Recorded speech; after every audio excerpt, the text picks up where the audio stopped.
ஆசிரியர் தேர்வுல தமிழ் பாடத்தில் 85,000 பேர் தோல்வி அடைந்ததுதான் திமுக அரசின் தமிழ் வளர்க்கும் லட்சணமா என பாமக தலைவர் அன்புமணி கேள்வி எழுப்பியிருக்காரு.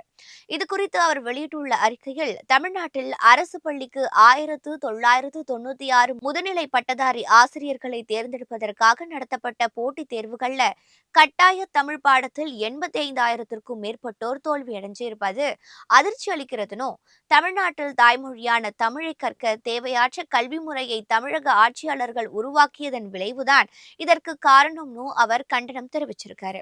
தமிழ் பாடத்துல தோல்வி அடைவதற்கு காரணம் பள்ளிகள்ல தமிழை ஒரு பாடமாக கூட படிக்காததுதானோ, இதற்கு தமிழக ஆட்சியாளர்கள் தான் பொறுப்பேற்க வேண்டும் எனவும் அவர் குறிப்பிட்டிருக்காரு. இந்த அவல நிலைக்கு தேர்வாளர்களோ அவர்களின் திறமையோ குறை கூற முடியாதுனோ, தமிழ்நாட்டின் கல்வி முறைதான் குறை கூற வேண்டும் என்றும் அன்புமணி தெரிவிச்சிருக்காரு. உலகத்திலேயே தாய்மொழியை ஒரு பாடமாக கூட படிக்காமல் ஒருவர் முனைவர் பட்டம் வரை பெற முடியும் என்றால் அது தமிழ்நாட்டில் மட்டும்தான் சாத்தியமாகும் என அவர் விமர்சித்திருக்காரு. அன்னை தமிழால் ஆட்சிக்கு வந்தவர்கள் இப்படிதான் தமிழை படுகொலை செய்து வருகின்றனர்னோ, இத்தகைய நிலையை ஏற்படுத்தியதற்கு ஆட்சியாளர்கள் வெட்கி தலைகுனிய வேண்டும் எனவும் அன்புமணி தெரிவிச்சிருக்காரு.